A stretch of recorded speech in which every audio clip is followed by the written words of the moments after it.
Seth Rollins is a problem for WWE, is what some people would tell you. I personally do not understand this, but I'm happy to have the conversation about it. And after last night's episode of Raw, I saw it again, and I was like, darn it, let's get into it. Seth Rollins, as far as I'm concerned, is the MVP of WWE TV for basically the last 10 years is probably a bit of a stretch, but for a good 6 years. The reason I always say 6 years, because if we turn the clock back 6 years, we go to 2019. And if you were watching WWE in 2019, not even I, Mr. Positive Pete, the positive wrestling reviewer, could find good things to say about WWE in 2019. You have the dog food angle with Roman Reigns. You have that Hell in a Cell match with Seth Rollins. We'll come back to in just 1 second. I think that's the year of Bobby Lashley's sisters. It goes on and on and on. It was definitely the year when Rusev and Lana and other people were doing certain things that I don't want to talk about. I still can't believe we did that. Unbelievable. There was nothing good about the pandemic, other than the fact that a lot of those stories stopped. That was it. But the Hell in a Cell match between The Fiend and Seth Rollins took Seth Rollins and it threw him in the bin, right? It was nothing to do with him. He was terribly booked into a corner. That match was bad. It ruined the Hell in a Cell stipulation. It ruined The Fiend. It essentially made Seth Rollins go heel because somebody was going to have to take the brunt of all of this. And poor Seth, being the MVP as he always was, like, fine, I'll have to do it. And it took him ages, arguably, until he got that new song that everybody sings before we all moved on. It was stupid. It was dumb. We should never have done it. But Seth Rollins the whole time continued to produce good matches. He was always a tippity top star to some degree. And of course, when WWE invented, if that's the right word, bore the brand new World Heavyweight Championship a couple of years ago, who do we go to first? Seth Rollins, because you know he's going to be consistent. You know he's always going to be over and he's always going to get a reaction. That's massive. That's important. There are only a few wrestlers that can actually claim to be in that position. There are kind of like tippity top superstars that you wouldn't have been able to put into that position. Like Steve Austin is my favorite wrestler of all time alongside Bret Hart, but he had to be featured as the dude, right? I don't think that Steve Austin sort of being secondary in command, that character doesn't really work. That's what we saw at WrestleMania 18. When you go back and watch WrestleMania 18, the strangest thing is when halfway through the show, Steve Austin, the man that changed pro wrestling, comes out for a nothing feud with the NWO. And you're like, what are we doing here? It just doesn't work because that's not how Steve Austin connects, whereas Seth Rollins kind of moves. He kind of fits in to where you need him to fit in. And now that he is our top heel on Raw, there are some people saying, like I've said, oh my gosh, I can't, we've gone back then.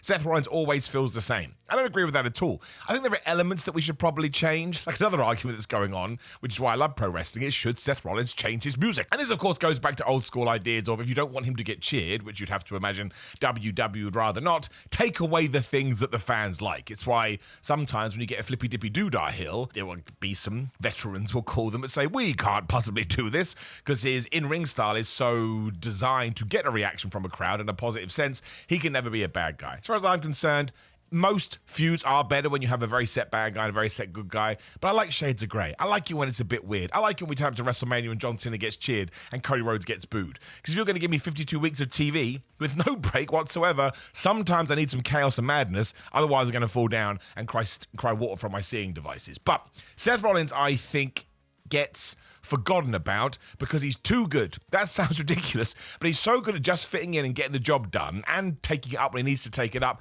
I think people take him for granted. That's what I'm going to say. I think people take Seth Rollins for granted, and there have certainly been times within WWE that company would have been way worse without him, so he deserves a salute, he deserves not on a cap, and if you're near him, we give him a cookie. Should he want a cookie? Otherwise, don't give him a cookie. Maybe as a dairy allergy. I don't know. Give him a vegan cookie if that is what he wants. I don't really know where this came from, other than the fact that maybe yesterday I thought he was awesome. Everybody hates Seth Rollins is essentially the story that we took away from it, because Seth Rollins interrupts Gunther, and Gunther is like, oh yeah, you flew to Night of Champions, did absolutely nothing. And Seth tries to be like, no, I'm going to take out you, I'm going to take out John Cena, I'm always going to top CM Punk because he can never be the world champion, which he has said before when he was a full-on babyface. So now he's carried that on into his heel life. And then when he ran away from a CM Punk, who pops up LA Knight, he beats him up too. Sounds like we're going to do that match at Saturday Night's Main Event. I'm now starting to think, and this is a bit of a leap from me, admittedly, but it feels like it's going to be Seth Rollins versus Gunther versus CM Punk at SummerSlam. But then I'm like, is it better if we do Gunther versus CM Punk and it is Seth Rollins that cashes in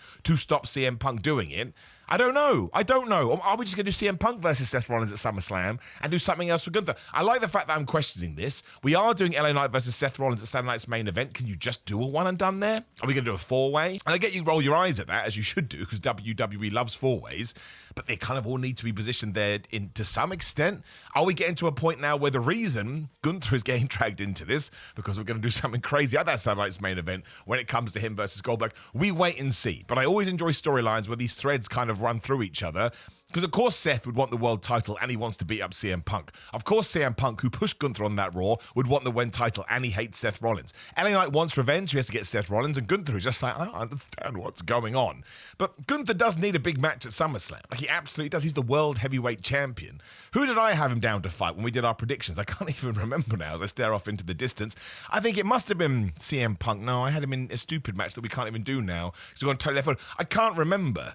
But I didn't think we'd be going back to the Seth Rollins thing this fast. Is Roman Reigns going to be involved? People keep saying that Roman Reigns is going to be back before you know it. Could you do Roman and CM Punk, I suppose, versus Seth and somebody else? I don't know. But I think that maybe it would be good if we kind of jiggled around some of his presentation to really underline that he is a heel. But I like where he slotted in on Raw, and I like the fact that him and Punk continue to hate each other. Maybe that's where this came from. People feel like it's a bit overkill. And you do have to balance this stuff out, because as much as we'd like to buy into it, it is the world of make-believe. Because in reality, of course they would fight constantly. They're not going to get over these problems. But you don't want to sort of go back to the well too many times when you are creating fictional television, because it gets boring. It's the law of diminishing returns. We've seen that time and time again. But I think it feels so natural in the way that we're doing it that I don't mind it at all. And maybe we are going to do a big blow-off match at SummerSlam. That is kind of interesting, because I kind of feel like Seth Rollins needs to win. But what does that do to CM Punk? But once again, I like the fact we can ask these questions. And some of this may even be added to Saturday night's main event. It may have already been on there. I think the SmackDown spoilers are out too, so that could have shifted stuff around as well. But yeah, super interesting. And the Gunther stuff, I imagine the Gunther beats Goldberg, just because Triple H is aware of what's happening on the internet, even if he says that he's not. I don't think he would want all that madness raining down on him. He doesn't feel like a Vince McMahon character, again, going back to that Hell in a Cell match in 2019. Vince McMahon loved the fans going nuts. It's like, well, at least we got him, pal. We got a reaction. No, that was a really bad reaction. That was sort of like the zenith, the peak of fans realizing that them and what management was doing was completely out of whack, so maybe we should go do something else. Oh, look, there's a brand new company called AEW. Maybe I should go and watch that. Don't forget, there was many reasons that All Elite Wrestling were able to succeed and were in the right place at the right time.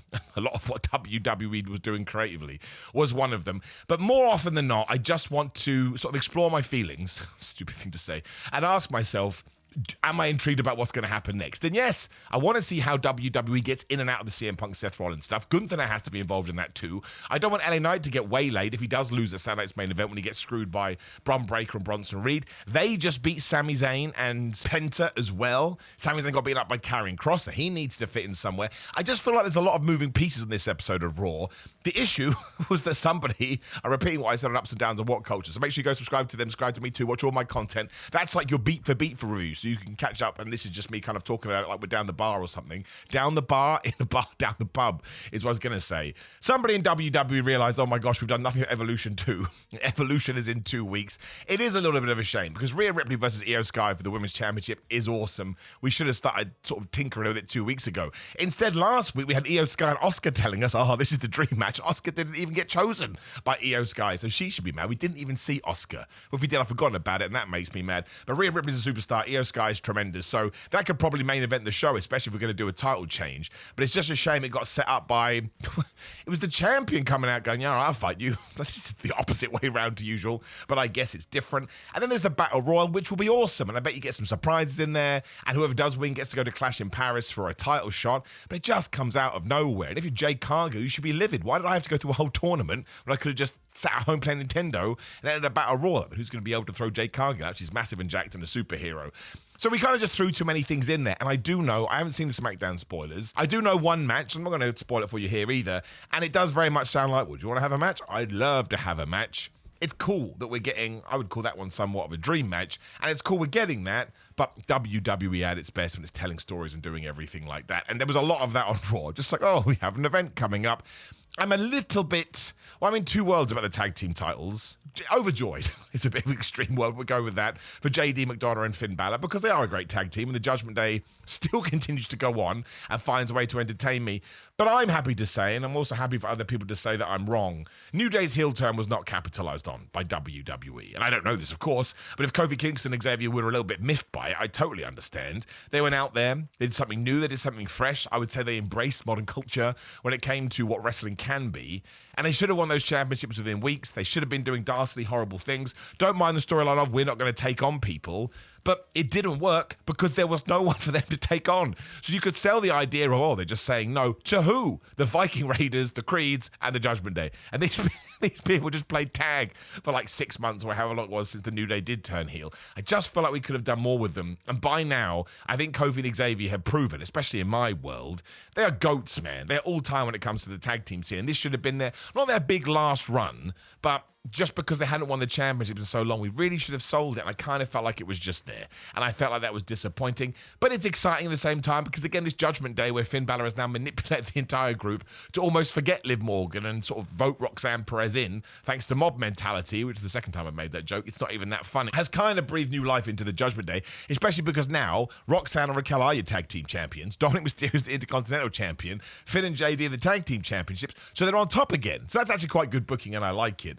And obviously AJ Styles is still sniffing around the IC title. AJ Styles and Dominic Mysterio were absolutely wonderful. Like Dominic Mysterio made an old man joke about glasses. AJ Styles put his glasses on and said something like, oh, this says you're a punk ass. It was like a doctor's note. Why was he even walking around with a doctor's note? So it's small things like that where it can connect you with humor, dare I say. Now I want to see the match. I'm sure it will happen soon. Of course, AJ Styles is going to get destroyed by distraction, interference, and confusion. As long as it's the only one-on-one show, it'll be fine. That's something else that WWE did here that I appreciated. They tried new things when it came to finishes. Not all of them worked, but that's fine. It doesn't matter. And the only time we saw run-ins was in one match I can't even remember now, but it was the main event, of course. Paul Heyman doing his thing because it was the Seth Rollins goobers.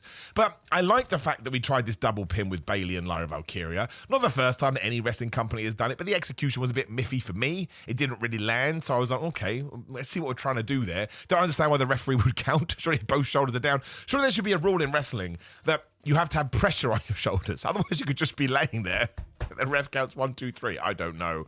But it sets up the three-way for SummerSlam with Becky Lynch in there. That's good. And we've now underlined that Lyra and Bayley aren't friends either. And I say this 1,000 times. I think Lyra Valkyria should win that title back. She should go feud with the likes of Stephanie Vicaire, who at the moment I just think is in a random battle royal on Evolution, which is very, very strange. And Bayley and Becky Lynch should get into their personal program because they will have so many stories they can tell. And if they have actually sat down and said, listen, man, let's go full in here, much like a Punk and Drew McIntyre, there's no reason you can't hit those levels. So all of that's good. Like, I like the direction we're going in, and absolutely a couple of thumbs up for WWE not just going, well, Becky Lynch can just run in, which would have been so dull and made no sense. So I was a huge fan of that. And even though you got all the nonsense, well, actually, no, I'm not going to give them a pass on that. You did get distractions by Paul Heyman in the main event. Like, I like the fact that Sami Zayn and Penta got back on top, and then Braun went, surprise, I'm the legal man, and speared them. But like, you were still meant to think, oh, they can't handle the numbers game. Well, Seth Rollins has just left. So he's the world's worst leader, and he should have come back. And then the New Day match was just they're both trying to cheat because they're bad guys. But that's why it was really interesting as we kind of make it clear that wherever JD and Finn are going are probably not going to be the same direction as the New Day, which is a shame.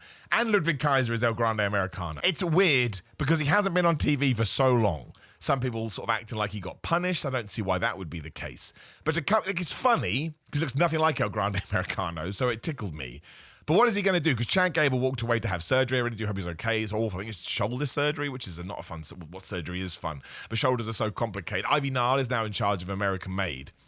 So, do they know that Ludwig Kaiser's doing this? Has Chad Gable told him to do this? I don't know, but I'm intrigued by it, and it gets Ludwig Kaiser back on TV. And of course, the highlight of the night, well, the highlight and the sad part, was Rusev versus Sheamus, which is flipping awesome. Big men, slapping man meat. I will take that every single week on Raw for the rest of the year. I'm not even kidding. It's not me being funny or over the top. I absolutely would. The crowd just wasn't into it very much.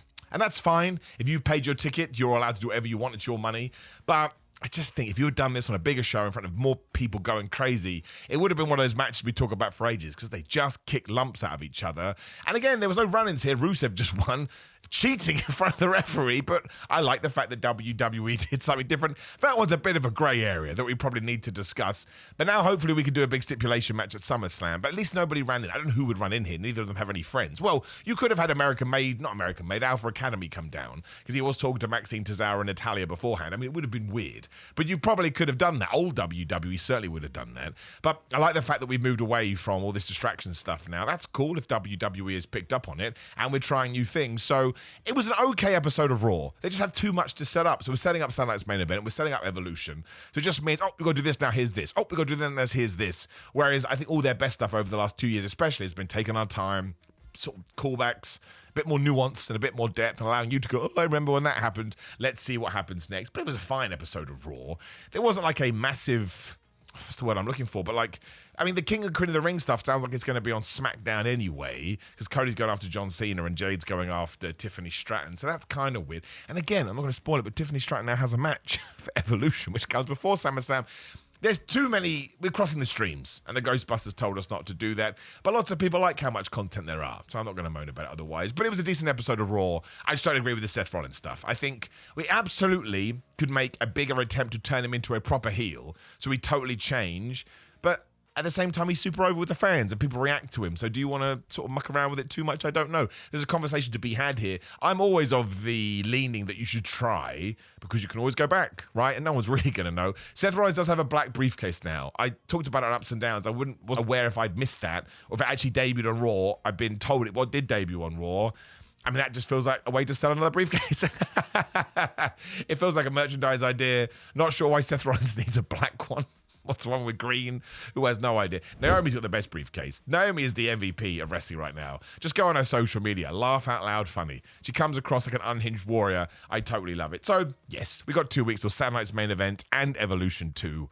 Hopefully when we come out of that, well, no, because it's 2 weeks till SummerSlam. There's just too many events. It's my opinion. You can say that I'm wrong. Totally get that. But I just think WWE and all companies can breathe more when they have the time. At the moment, we're kind of strangling. However, let me know what you think in the comments below. Please do like the video, share the video, and subscribe. Click the video on the screen, which is my Night of Champions review, so we can talk about that. Otherwise, it's Simon316 on all social media. Grillermind.com/Simon. Get your supplements. There's loads of sales going on now. Put the code in. Come join the watch-alongs at patreon.com/Simon316. Simon J. Miller on TikTok. Simon Miller on Cameo. Big Cartel. Pro Wrestling Tees. That is it. I mean, I'm literally sweating. You probably can't see it because I probably cropped this quite close.